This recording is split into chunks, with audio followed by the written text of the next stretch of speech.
नमस्कार साथियों, मैं सरिता।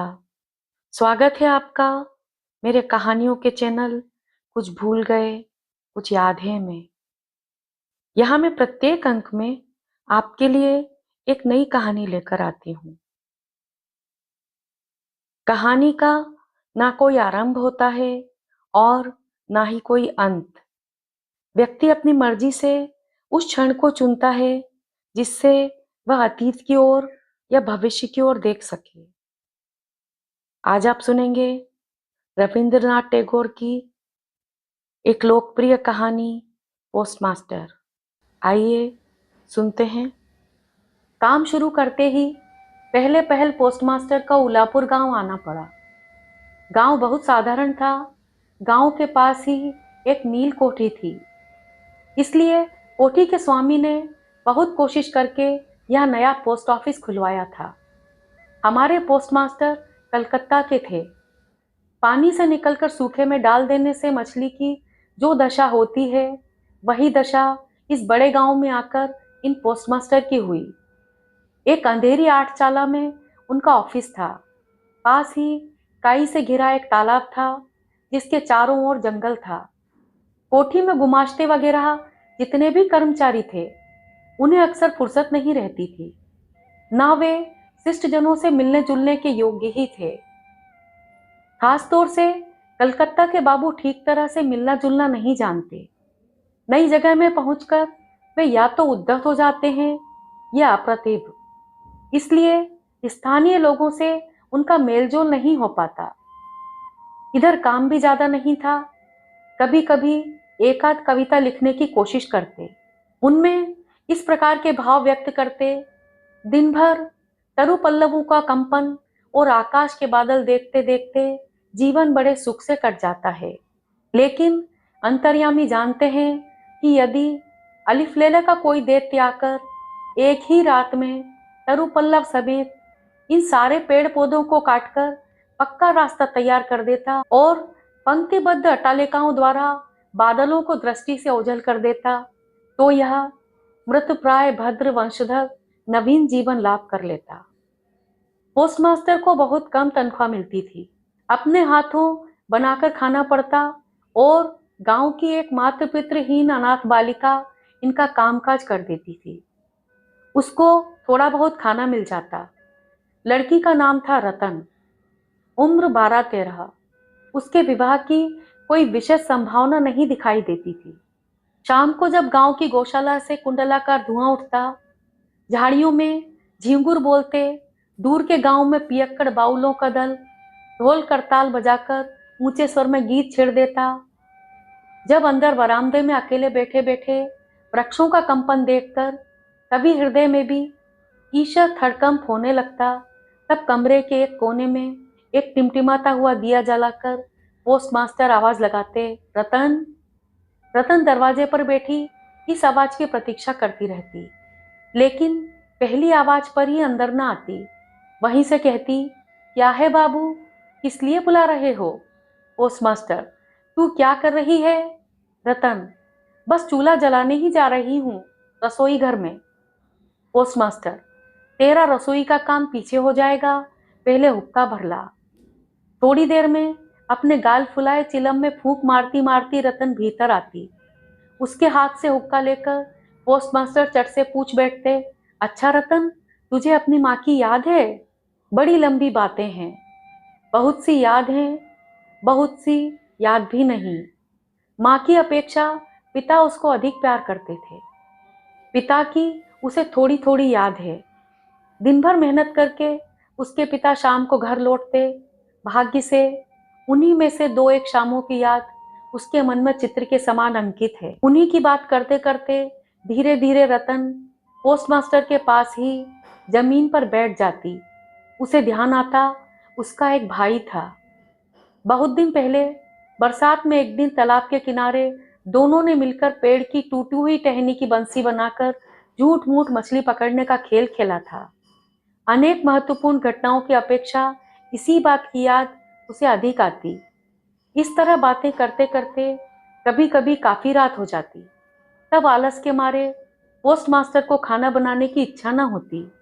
सवेरे की बासी तरकारी रहती और रतन झटपट चूल्हा जलाकर कुछ रोटियां सेक लेती। उन्हीं से दोनों के रात्रि भोजन का काम चल जाता। कभी कभी शाम को उस वृहताटशाला के एक कोने में ऑफिस की काठ की कुर्सी पर बैठे बैठे पोस्टमास्टर भी अपने घर की बात चलाते। छोटे भाई की बात, माँ और दीदी की बात, प्रवास में एकांत कमरे में बैठकर जिन लोगों के लिए हृदय कातर हो उठता उनकी बात, जो बातें उनके मन में बार बार उदय होती रहती, पर जो नील कोठी के गुमास्तों के सामने किसी भी तरह नहीं उठाई जा सकती थी। उन्हीं बातों को उस अनपढ़ नन्ही बालिका से कहते उन्हें बिल्कुल संकोच न लगता।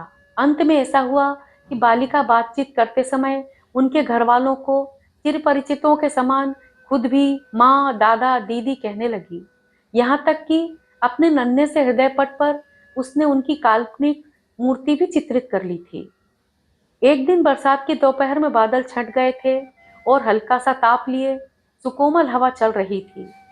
धूप में नहाई घास से और पेड़ पौधों से एक प्रकार की गंध निकल रही थी। ऐसा लगता था मानो क्लांत धरती का उष्ण निश्वास अंगों को छू रहा हो। और ना जाने कहाँ का एक हठी पक्षी दोपहर भर प्रकृति के दरबार में लगातार एक लय से अत्यंत करुण स्वर में अपनी नालिश दोहरा रहा था। उस दिन पोस्टमास्टर के हाथ खाली थे।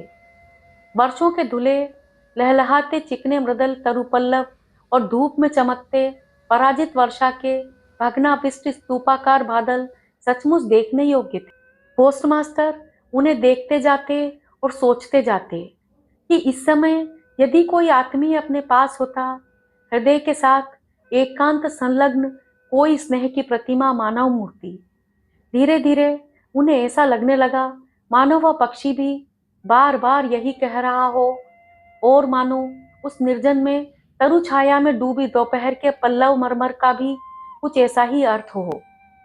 ना तो कोई विश्वास कर सकता, ना जान पाता, लेकिन उस छोटे से गांव के सामान्य वेतन भोगी उस सब पोस्टमास्टर के मन में छुट्टी के लंबे दिनों में गंभीर सुनसान दोपहर में इसी प्रकार के भाव उदय होते रहते। पोस्टमास्टर ने एक दीर्घ निश्वास लिया और फिर आवाज लगाई, रतन।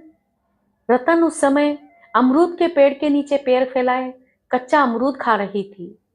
वह मालिक की आवाज सुनते ही तुरंत दौड़ी हुई आई और हाँफती हाँफती बोली, भैया जी बुला रहे थे। पोस्टमास्टर ने कहा, मैं तुझे थोड़ा थोड़ा करके पढ़ना सिखाऊंगा। और फिर दोपहर भर उसके साथ छोटा बड़ा करते रहे। इस तरह कुछ दिनों में संयुक्त अक्षर भी पार कर लिए। सावन का महीना था, लगातार वर्षा हो रही थी। गड्ढे, नाले, तालाब सब पानी से भर गए थे। रात दिन मेंढक की टर टर और वर्षा की आवाज। गांव के रास्तों में चलना फिरना लगभग बंद हो गया था। हाट के लिए नाव में चढ़कर जाना पड़ता। एक दिन सवेरे से ही बादल खूब घिरे हुए थे। पोस्टमास्टर की शिष्या बड़ी देर से दरवाजे के पास बैठी प्रतीक्षा कर रही थी, लेकिन और दिनों की तरह जब यथा समय उसकी बुलाहट न हुई तो खुद किताबों का थैला लिए धीरे धीरे भीतर आई। देखा पोस्टमास्टर अपनी खटिया पर लेटे हुए हैं। यह सोचकर कि वे आराम कर रहे हैं, वह चुपचाप फिर बाहर जाने लगी। रतन झपटकर लौटकर भीतर जाकर उसने कहा, भैया जी सो रहे थे? पोस्टमास्टर ने कातर स्वर में कहा, तबीयत ठीक नहीं मालूम होती, जरा मेरे माथे पर हाथ रखकर तो देख।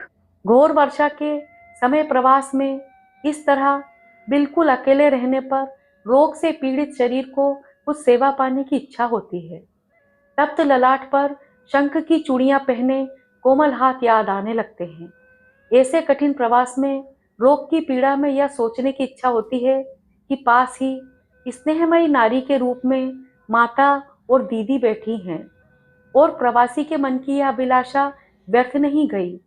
बालिका रतन बालिका न रही। उसने फौरन माता का पद ग्रहण कर लिया।